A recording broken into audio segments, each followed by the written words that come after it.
If you scanned the digital asset profitability dashboards this morning, you saw a structural milestone that completely disrupted the standard market narrative. The noise filling the chat rooms and retail dashboards right now is pure, unadulterated shock. Chainlink's native asset, Link, was just officially listed as the fourth most profitable digital asset in the entire ecosystem. Retail speculators are staring at their charts in absolute confusion, asking how a legacy DeFi middleware token suddenly jumped into the ultra-premium fee generation bracket alongside Ethereum and Bitcoin. They are looking at the token through an outdated 2021 lens, waiting for a simple oracle pump driven by retail decentralized finance volumes. But the signal reveals that the market is currently committing a massive systemic category error. For years, the FAT protocol thesis dictated that the vast majority of value in a decentralized stack would accrue exclusively to base layer blockchains like Ethereum or Solana, leaving applications and middleware to fight over the scraps. But as private banking chains emerged, roll-ups proliferated, and mega institutions built across heavily fragmented infrastructure, that thesis didn't break down, it migrated.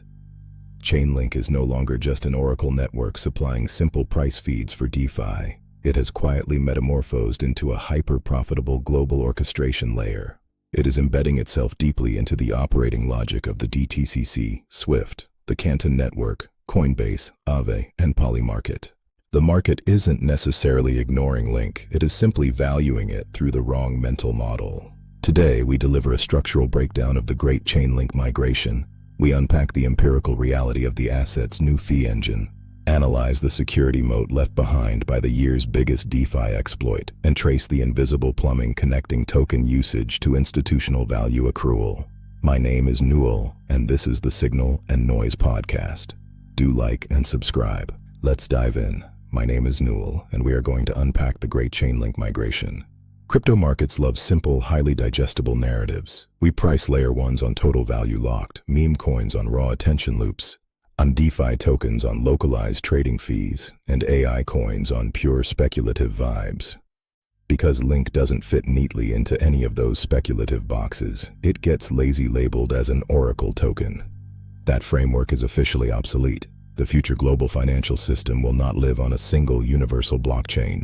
It is fundamentally fragmented across public networks, highly guarded private bank ledgers, legacy cloud platforms, and existing banking messaging infrastructure. Institutions are absolutely not going to rip out their multi-billion-dollar legacy core systems just because crypto natives want them to. Someone has to coordinate across that broken landscape. Chainlink has positioned itself as that universal orchestration layer through CRE, the Chainlink runtime environment. The programmable layer, CRE, is a highly secure, programmable environment that allows complex financial workflows to execute across entirely separate systems, without making any single blockchain the center of the universe. The institutional workflow. A global bank can now build an automated workflow for a tokenized bond, a repo transaction, or a complex corporate dividend action.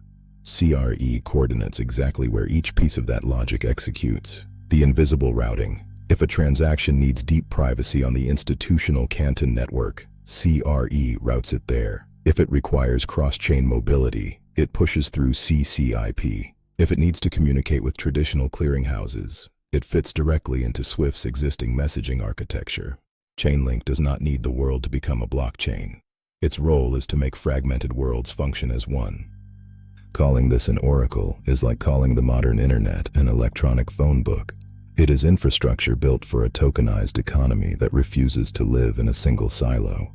This brings us to Chainlink's structural moat, which is no longer based on simple first-mover advantage or brand recognition. It has become a brutal reality of integration depth and rigorous security design, and the market just received a definitive lesson on why this matters.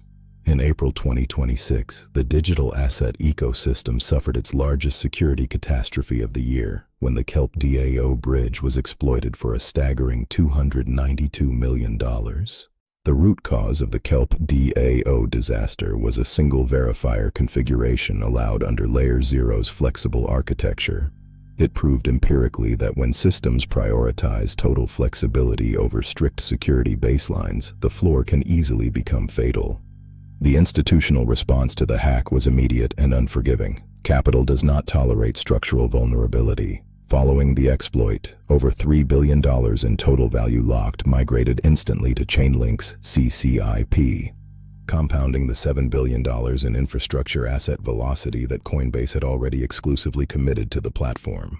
Unlike its competitors, Chainlink's cross-chain interoperability protocol, CCIP, takes a highly opinionated, uncompromising approach to security. It refuses to allow developers to lower the security floor for the sake of cheap speed.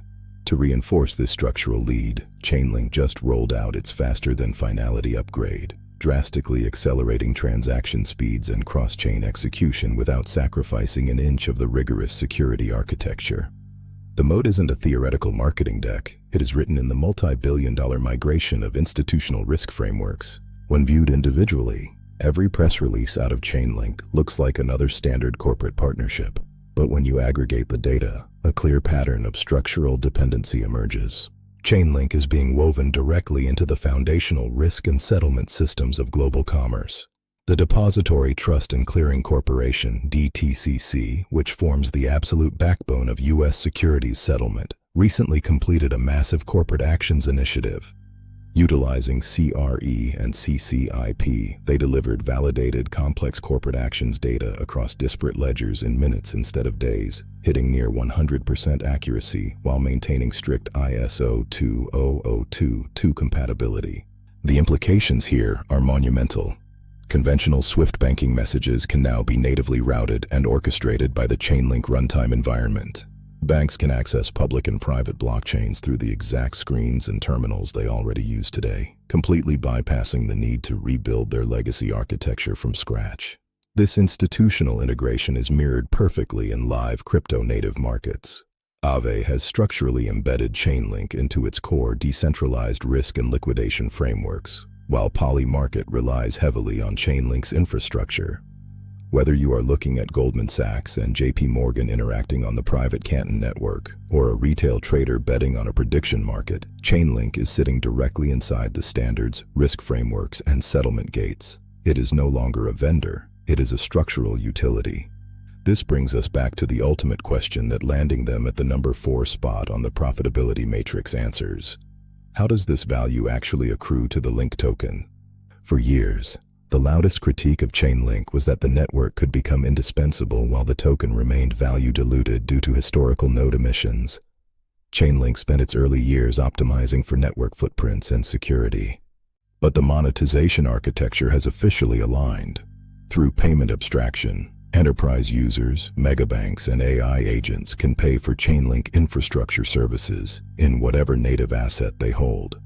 The network handles the background complexity automatically, converting that economic activity and routing value directly back into the Link token architecture. Combined with the Chainlink reserve mechanics, staking rewards, the noise, Link is an underperforming legacy Oracle token being left behind by high-speed Layer 1 blockchains and hyped AI projects. The signal, Chainlink is the primary, hyper-profitable horizontal orchestration layer connecting traditional global banking infrastructure to the decentralized economy. Its status as the 4th most profitable asset in crypto isn't a fluke. It is the direct mathematical consequence of becoming a structural dependency for global financial workflows. Stop judging the asset by a category it outgrew 2 years ago. The plumbing of global wealth is being connected, and Chainlink is holding the keys to the valve. Stay sharp. Stay focused. That's it for this macro breakdown of the Signal and Noise podcast. My name is Newell. Do well to like and subscribe. The coordination layer has won the protocol war. Understand the plumbing or get left behind. We'll see you on the next block.